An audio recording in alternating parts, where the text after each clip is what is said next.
नमस्कार, खबर 12 देख रहे हैं आप और आपके साथ मैं हूं ऋतु। चलिए बुलेटिन की शुरुआत करते हैं बड़ी खबर के साथ। दिल्ली के कंझावला में लड़की से बर्बरता की गई। कंझावला में लड़की का निर्वस्त्र शव मिला है। आपको बता दें, इस वक्त की बड़ी खबर, कार से टक्कर के बाद कई किलोमीटर तक घसीटा गया और कार स्कूटी की टक्कर से लड़की कार में फंसी। और आपको बता दें कि कार सवार लड़कों ने लड़की को घसीटा कई किलोमीटर तक और स्कूटी सवार लड़की को सड़क पर घसीटा गया। इसका वीडियो भी अब वायरल हो रहा है। लड़कों ने लड़की के साथ जो कृत्य किया, काफी शर्मनाक, कई किलोमीटर तक घसीटा और घसीटने की वजह से लड़की की दर्दनाक मौत हो गई। आपको बता दें कि आरोपी पांचों लड़कों को पुलिस ने फिलहाल पकड़ लिया है। सुल्तानपुरी थाने में आरोपियों पर अभी एफआईआर दर्ज की गई है।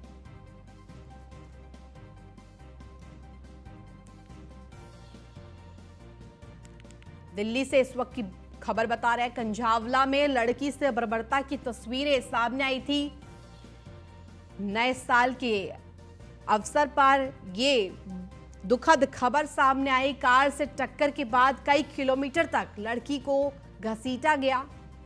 कार स्कूटी की टक्कर से लड़की कार में फंस गई, जिसके बाद ये देखने को मिला। हम तस्वीरें दिखा रहे हैं कार और स्कूटी दोनों की ही, और स्कूटी पर सवार लड़की को सड़क पर घसीटा गया। कई किलोमीटर तक उसको घसीटते ले गए। जो पांचों आरोपी लड़के हैं, घसीटने की वजह से लड़की की दर्दनाक मौत हुई। आपको बता दें कि आरोपी पांचों लड़कों के खिलाफ अब मुकदमा दर्ज कर लिया गया है। सुल्तानपुरी थाने में आरोपियों पर एफआईआर दर्ज की गई है। कंझावला का ये पूरा मामला, जहां पर कंझावला में लड़की का शव भी मिला है। इतनी दर्दनाक मौत, जिसमें कि कई किलोमीटर तक लड़की को घसीट दिया गया।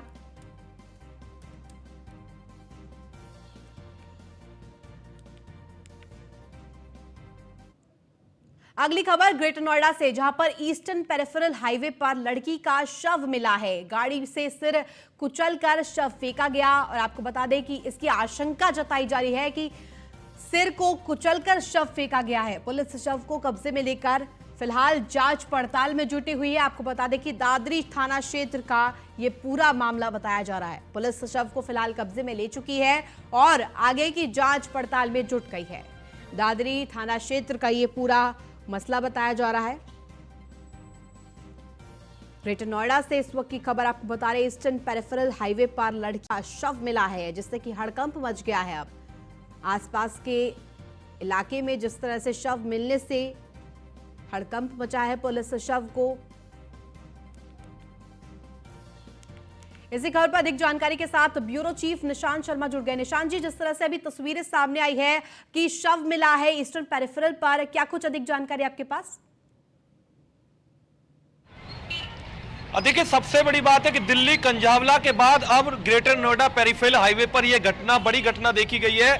जहां दिल्ली में पहले 12 किलोमीटर एक जो लड़की को घसीटा गया, उसके बाद उसकी दर्दनाक घटना हुई। और सबसे बड़ी बात है कि पेरिफेरल हाईवे पर भी ऐसी ही घटना सामने आई है। इसी दादरी थाना क्षेत्र में जहां मौजूद है, इसी दादरी थाना क्षेत्र के अंतर्गत जो पेरिफेरल हाईवे पर यह घटना सामने आई है, जहां एक लड़की को जो कहीं ना कहीं ये देखा जा रहा है कि उसकी हत्या कर उसे फेंका गया है और उसके सबूत छुपाने के लिए उसके जो सर को भी कुचला गया है। और कहीं ना कहीं ये बड़ी घटना है। इस घटना के बाद जो है, हालांकि मौके पर खुद दादरी कोतवाली पुलिस और पुलिस के जो अधिकारी है मौके पर पहुंचे हैं, सबको कब्जे में लिया गया है। हालांकि अभी तक उसकी पहचान नहीं हो पाई है कि किन कारणों से उसको फेंका गया है। और कहीं ना कहीं साफ तौर पर यह आशंका लगाई जा रही है कि उसकी हत्या करके उसे फेंका गया है। और कहीं ना कहीं अब जो है, जो दादरी पुलिस है, अलग अलग बिंदुओं पर उसकी जांच पड़ताल कर रही है। और इस पड़ताल में यह भी देखा जा रहा है, एक तरफ पुलिस बता रही है कि एक्सीडेंट घटना भी हो सकती है, लेकिन जिस एंगल से उसको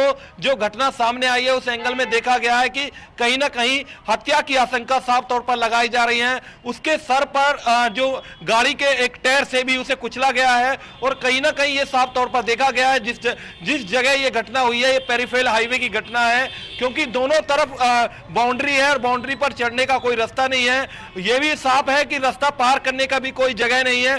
कहीं ना कहीं उसको गाड़ी के अंदर से उसे फेंका जाता है और फेंके जाने के बाद उसके सबकी पहचान छिपाने के लिए उसके सर पर गाड़ी को चढ़ाया जाता है, जहां अब जो है जो लड़की है उसका सबको कब्जे में लेकर पुलिस जांच पड़ताल कर रही है। हालांकि अलग अलग बिंदुओं पर इसकी जांच की जा रही है, लेकिन साफ है कि यह बड़ी एक दर्द घटना हुई है और उसके घटना के बाद अब जो है उसे अलग अलग एंगलों में पुलिस का जो जांच पड़ताल की जा रही है। हालांकि ये दिल्ली के बाद ग्रेटर नोएडा पेरीफेरल हाईवे पर एक दूसरी बड़ी घटना देखी जा रही है। बिल्कुल निशांत जी, ऐसे में आपसे जानना चाहूंगी क्योंकि जो शव मिला है, क्या उसकी शिनाख्त हो पाई है कि आखिर ये महिला कौन थी, आखिर ये शव वहां पर कैसे आया? देखिए, सबसे पहले मैं आपको बता दूं अपने दर्शकों को कि मैं इसी दादरी थाना कोतवाली क्षेत्र पर मौजूद हूं। इसी कोतवाली जो दादरी है, इसी दादरी कोतवाली क्षेत्र में यह घटना सामने आई है। हालांकि ये पेरीफेरल हाईवे की घटना है, पेरीफेरल हाईवे की घटना है। हालांकि कोतवाली दादरी जो कमिश्नरेट पुलिस है वहां मौके पर पहुंचती है, पुलिस के अधिकारी पहुंचते हैं। हालांकि इस पूरे मामले में जो पेरीफेरल हाईवे की जो घटना है उस पर जांच पड़ताल की जा रही है। सबको कब्जे में लिया गया है, जिला अस्पताल भेजा गया है और उसे अलग अलग एंगलों पर देखा जा रहा है। पोस्टमार्टम उसका कराया जा रहा है, यह भी देखा जा रहा है क्या उसे हत्या कर फेंके जाने की आशंका है। और कहीं ना कहीं एक बड़ी घटना है, क्योंकि दिल्ली के कंझावला में ऐसी एक घटना हुई थी जहां 12 किलोमीटर महिला को घसीटा गया और उसके बाद उसकी दर्दनाक घटना हुई, उसकी हत्या की गई। और जिस तरीके से ये जो सब रोड पर मिला है उसकी रोड पर पहचान नहीं हो पा रही है और जिसको लेकर साफ तौर पर कहा जा सकता है कि उसकी हत्या करके फेंका गया और कहीं ना कहीं ये आशंका। ठीक है निशांत जी, आप बने रहिए, आगे भी आपसे जानकारी लेंगे। वही दिल्ली के कंझावला में लड़की से बर्बरता की गई। आपको बता दें कि कंझावला में लड़की का निर्वस्त्र शव मिला है। कार से टक्कर के बाद कई किलोमीटर तक उसे घसीटा गया और कार स्कूटी की टक्कर से लड़की कार में फंसी और कार सवार लड़कों ने लड़की को घसीटा है। आपको बता दें कि स्कूटी सवार लड़की को सड़क पर घसीटा गया और लड़कों ने लड़की को कई किलोमीटर तक घसीटने की वजह से लड़की की दर्दनाक मौत हुई है। आपको बता दें कि आरोपी पांचों लड़कों को पुलिस ने फिलहाल पकड़ लिया है। सुल्तानपुरी थाने में आरोपियों पर एफआईआर दर्ज की गई है।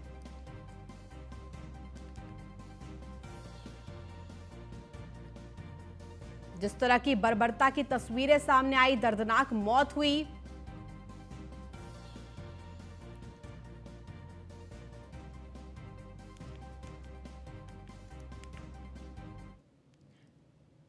वहीं यूपी निकाय चुनाव से जुड़ी बड़ी खबर सामने आ रही है। बड़ी खबर, यूपी निकाय चुनाव पर सुप्रीम कोर्ट जल्द सुनवाई के लिए तैयार है। सुप्रीम कोर्ट 4 जनवरी को याचिका पर सुनवाई करेगा। ये बड़ी खबर आपको बता रहे हैं न्यूज़ 1 इंडिया पर। सबसे पहले खबर हम आपको बता रहे हैं, यूपी सरकार ने हाईकोर्ट के फैसले को चुनौती दी है और अब सुप्रीम कोर्ट सुनवाई करेगा। हाईकोर्ट ने बिना ओबीसी आरक्षण के चुनाव के लिए कहा था और अब यूपी सरकार ने आदेश पर रोक की मांग की थी।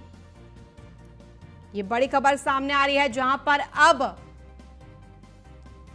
हाईकोर्ट ने बिना ओबीसी आरक्षण के ही चुनाव कराने के लिए निर्देश दिया था। अब यूपी सरकार इस पर रोक लगा रखी थी, यूपी सरकार ने उसकी मांग की थी और अब यूपी निकाय चुनाव से जुड़ी ये बड़ी खबर आप तक पहुंचा रहे हैं। यूपी निकाय चुनाव पर सुप्रीम कोर्ट जल्द सुनवाई करेगा और सुनवाई के लिए अब सुप्रीम कोर्ट तैयार है। 4 जनवरी को याचिका पर यह अहम सुनवाई होगी।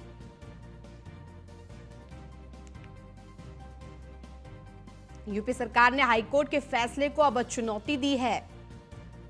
4 जनवरी को महत्वपूर्ण सुनवाई की जाएगी। निकाय चुनाव के मद्देनजर यूपी सरकार ने अब सुप्रीम कोर्ट का दरवाजा खटखटाया है।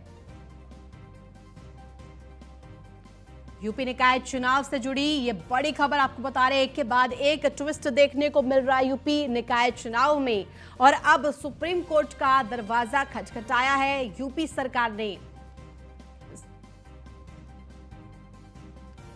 ओबीसी आरक्षण को लेकर जिस तरह से अब एक के बाद एक चीजें देखने को मिल रही है, यूपी सरकार ने पहले जिस तरह से ओबीसी आरक्षण पर याचिका दायर की थी और अब हाईकोर्ट के फैसले में जिसमें कहा गया था कि ओबीसी आरक्षण के बिना चुनाव कराए जाए जल्द से जल्द, और अब उसको लेकर आदेश पर रोक की मांग की गई थी यूपी सरकार की तरफ से और अब सीधे तौर पर यूपी सरकार ने निकाय चुनाव के लिए सुप्रीम कोर्ट का दरवाजा खटखटाया है, खासतौर पर ओबीसी आरक्षण को लेकर।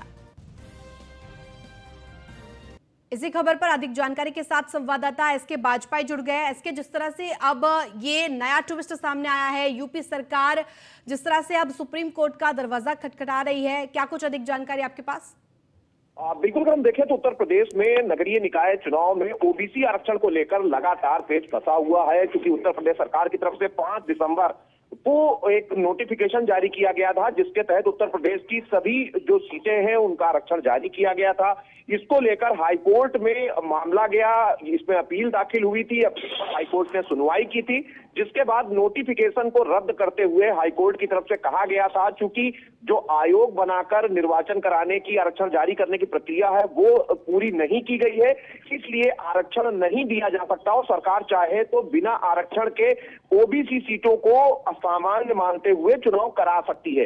हालांकि पूरे मामले को लेकर लगातार विपक्ष की तरफ से भी जो अपनी आपत्ति थी वो दर्ज कराई गई थी। इस पूरे मामले पर उत्तर प्रदेश सरकार की तरफ से सुप्रीम कोर्ट में एसएलपी दाखिल की गई है। साथ ही साथ उत्तर प्रदेश राज्य निर्वाचन आयोग ने भी अपनी एसएलपी दाखिल की है। इसका मतलब यह है कि अगर सुप्रीम कोर्ट इस पूरे मामले को लेकर कोई जजमेंट देता है या किसी की तरफ से कोई अपील दाखिल की जाती है तो उसमें उत्तर प्रदेश सरकार का और साथ ही साथ यूपी चुनाव आयोग का पक्ष भी सुना जाए। इन सारी चीजों को लेकर सुप्रीम कोर्ट ने अब चूंकि डेट लगा दी है, 4 तारीख को पूरे मामले की सुनवाई होगी, जिसमें सुप्रीम कोर्ट यह तय करेगा कि उत्तर प्रदेश में जो हाईकोर्ट ने डिसीजन दिया है कि अगर ओबीसी की सीटों को लेकर आरक्षण प्रक्रिया को नहीं अपनाया गया है तो ऐसी स्थिति में आरक्षण नहीं दिया जा सकता और ओबीसी की सीटों को सामान्य मानते हुए चुनाव कराया जाए, अगर सरकार चाहती है तो। और अगर आरक्षण के तहत चीजें करनी है तो उसके लिए आयोग का गठन करे और उसके बाद जो प्रक्रिया होती है सर्वे की, ट्रिपल लेयर टेस्ट की, वो कराने के बाद ही आरक्षण जारी किया जाए। हालांकि उत्तर प्रदेश सरकार ने आयोग गठित कर दिया है, आयोग अपना काम भी कर रहा है, क्योंकि मामला सुप्रीम कोर्ट में है और सुप्रीम कोर्ट को इस मामले को लेकर डिसीजन देना है।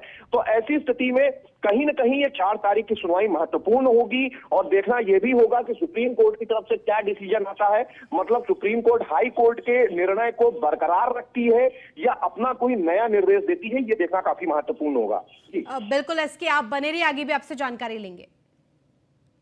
वहीं सीएम योगी टीम 9 के साथ अहम बैठक कर रहे हैं। बैठक में एसीएस स्वास्थ्य समेत कई अफसर मौजूद है और आपको बता दें कि डिप्टी सीएम ब्रजेश पाठक भी इस बैठक में मौजूद है और साथ ही साथ बता दें डिप्टी सीएम ब्रजेश पाठक भी मौजूद है। कोरोना से निपटने की तैयारियों पर भी अब चर्चा हो रही है। एसीएस सूचना एवं गृह संजय प्रसाद मौजूद है। इस पूरी बैठक में टीम 9 के सदस्य के साथ साथ ये महत्वपूर्ण जानकारी, महत्वपूर्ण खबर आपको बता रहे हैं कि एसीएस स्वास्थ्य सूचना एवं गृह संजय प्रसाद भी इस बैठक में मौजूद है। अधिक जानकारी के साथ हमारे संवाददाता एसके बाजपाई जुड़ गए। एसके, जिस तरह से अब ये महत्वपूर्ण बैठक जारी है, बैठक में स्वास्थ्य एसीएस समेत कई जो पदाधिकारी मौजूद है, टीम 9 के सदस्य मौजूद है, क्या कुछ इस पूरी बैठक के मायने होंगे, क्या कुछ निकलकर सामने आ सकता है?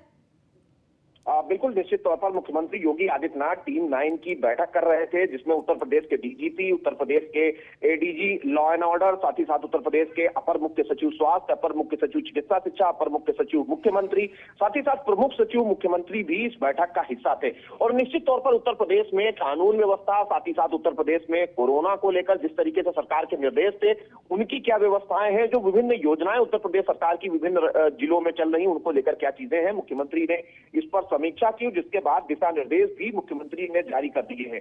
हालांकि अगर हम आज की बैठक की बात करें तो मुख्यमंत्री की तरफ से स्पष्ट तौर पर निर्देश दिए गए हैं कि प्रदेश में के सभी जिलों में जो आईसीयू है वो पूरी तरीके से क्रियाशील रहे, कहीं दवाओं की या विशेषज्ञ टेक्नीशियन की कोई कमी ना हो, इसके लिए जो संबंधित सीएमओज हैं ये इसको सुनिश्चित कराएं। और जिस तरीके से उत्तर प्रदेश में 9 दिसंबर में करीब 9 लाख टेस्ट किए गए हैं, जो ठीक है इसके, धन्यवाद तमाम जानकारी के लिए। वहीं श्रावस्ती में घने कोहरे के चलते बड़ा सड़क हादसा हुआ। बाइक पर सवार 2 पुलिसकर्मी गंभीर रूप से घायल हुए। आपको बता दें कि हादसे में एक पुलिसकर्मी की मौके पर ही मौत हो गई है। डॉक्टर ने दूसरे पुलिसकर्मी को लखनऊ ट्रॉमा सेंटर रेफर किया है। मल्हीपुर थाना क्षेत्र के मधवापुर के पास का ये पूरा मामला, जहां पर अब हादसे में एक पुलिसकर्मी की दर्दनाक मौत भी हो गई है।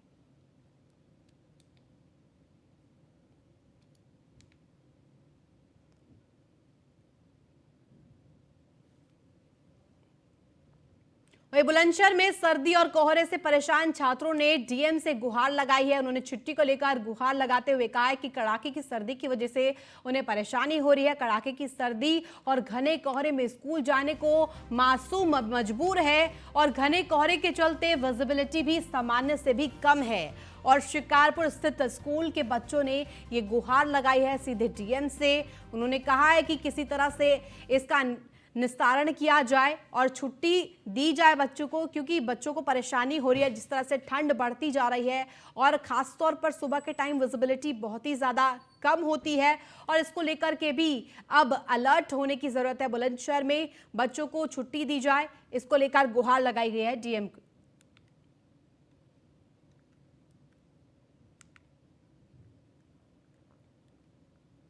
वहीं नोएडा में फिर दिखा तेज रफ्तार का कहर। आपको बता दें कि नशेड़ी ऑडी चालक ने पत्रकार को टक्कर मारी है। घायल पत्रकार को गंभीर रूप से चोट लगी है। आपको बता दें कि ऑडी चालक मौके से फरार हुआ है। सेक्टर 58 थाना क्षेत्र के ममूरा चौराहे का यह पूरा मामला बताया जा रहा है। और आपको बता दें कि घायल पत्रकार को गंभीर चोट आई है। ऑडी चालक फिलहाल मौके से फरार बताया जा रहा है।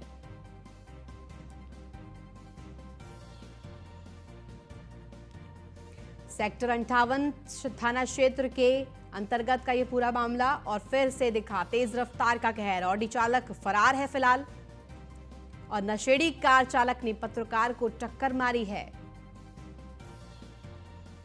घायल पत्रकार गंभीर रूप से घायल बताया जा रहा है। गंभीर चोटें आए हैं उनको और कार चालक मौके से फरार है फिलहाल।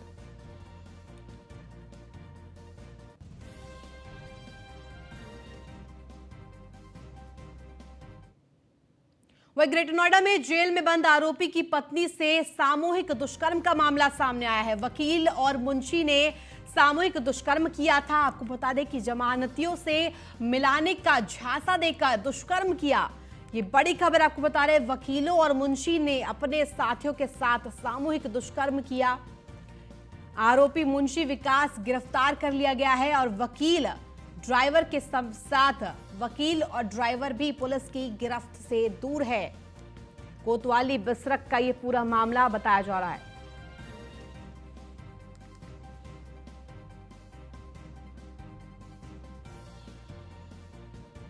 ग्रेटर नोएडा से इस वक्त की बड़ी खबर आपको बता रहे हैं। जेल में बंद आरोपी की पत्नी से सामूहिक दुष्कर्म का मामला सामने आया है। आरोपी जेल में बंद था और उसी की पत्नी के साथ दुष्कर्म किया गया।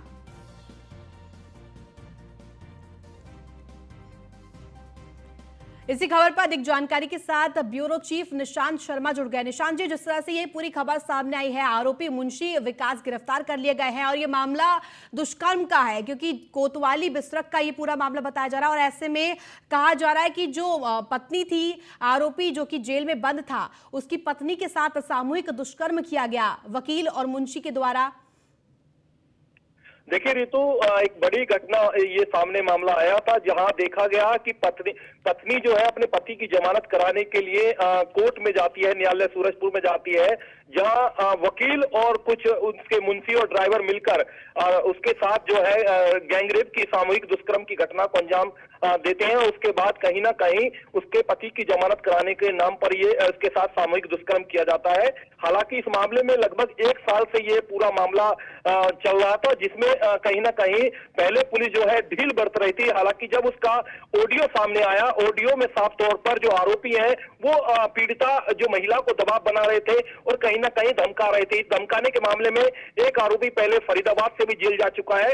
हालांकि अब जो है इस मामले में जो आरोपी है, आरोपी मुंशी को पुलिस ने गिरफ्तार कर लिया। हालांकि और जो वकील समेत जो ड्राइवर है, जो उसके और आरोपी है, वो कहीं ना कहीं अभी पुलिस की गिरफ्त से दूर बताए जा रहे हैं। हालांकि बिसरक कोतवाली जो पुलिस का दावा है कि जल्दी उनकी भी गिरफ्तारी कर ली जाएगी। लेकिन कहीं ना कहीं सवाल ये उठ रहा है कि एक सामूहिक दुष्कर्म की घटना को अंजाम दिया जाता है और कहीं ना कहीं पति की जमानत कराने के नाम पर जो पति था वो कहीं ना कहीं चोरी के आरोप पर जेल गया था और जेल के मामले में वकीलों ने और मुंशी ने मिलकर उसके ड्राइवर समेत मिलकर उसके साथ सामूहिक दुष्कर्म किया और कहीं ना कहीं जो पीड़िता थी वो लगातार 1 साल से दर की ठोकर खा रही थी। हालांकि इस पूरे मामले का जो संज्ञान है पुलिस कमिश्नर लक्ष्मी सिंह ने लिया और संज्ञान लेने के बाद अब आरोपियों पर कार्रवाई देखने को मिल रही है और कहीं ना कहीं जो आरोपी है वो जल्द ही नोएडा पुलिस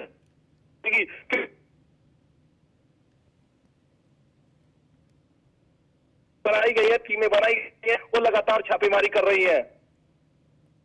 बिल्कुल, धन्यवाद तमाम जानकारी के लिए निशांत जी।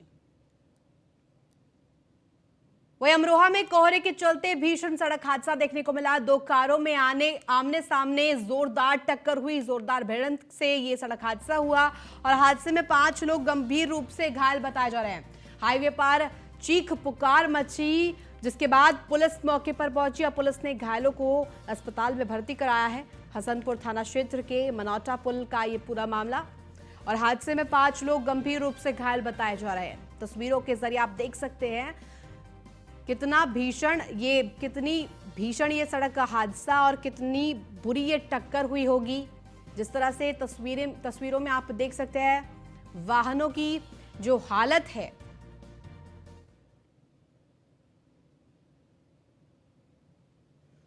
कोहरे के चलते और कम विजिबिलिटी के चलते ये पूरा सड़क हादसा हुआ। मनोटा और सियाली के बीच में इस पिकअप से बिल्कुल अभी अभी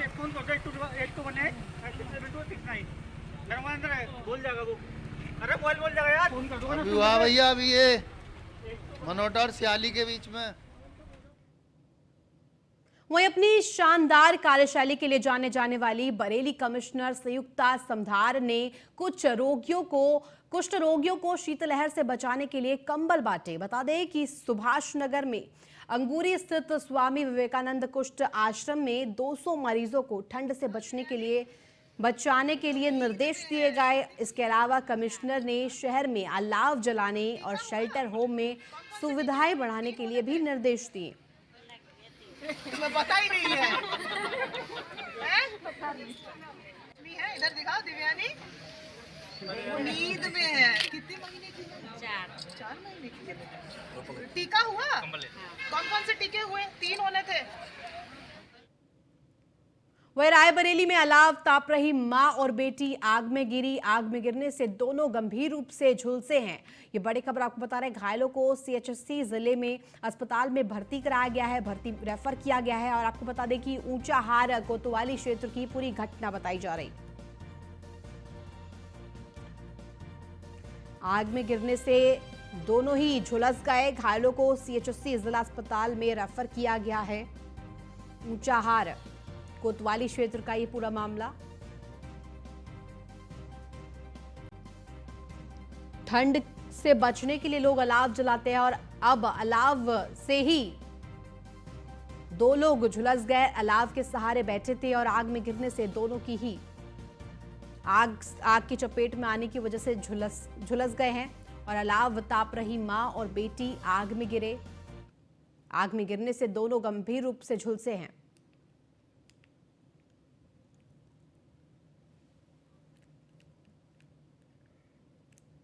वहीं अमरोहा में लग्जरी कार से स्टंटबाजी का वीडियो वायरल हुआ है। चलती कार की खिड़की से बाहर निकलकर रील बनाई जा रही थी। रील बनाने के लिए अपनी जान भी जोखिम में डाल रहे हैं युवक। सोशल मीडिया पर यह अब वीडियो तेजी से वायरल हो रहा है। स्टंटबाजी का वीडियो काफी तेजी से सोशल मीडिया पर वायरल हो रहा है। गजरौला थाना क्षेत्र के ओवरब्रिज का ये पूरा मामला, जहां चलती कार में खिड़की से निकलकर रील बनाई जा रही थी, काफी ट्रेंड में है। स्टंटबाजी का ये जो ट्रेंड चला हुआ है, गाड़ी से निकलकर खिड़की से निकलकर वीडियो बनाने का, अब इसी क्रम में ये भी मामला सामने आया है। सोशल मीडिया पर अभी वीडियो काफी तेजी से वायरल हो रही है। आप तस्वीरों में देख सकते हैं किस तरह से स्टंट किए जा रहे युवक अपनी जान भी जोखिम में लगा देते हैं।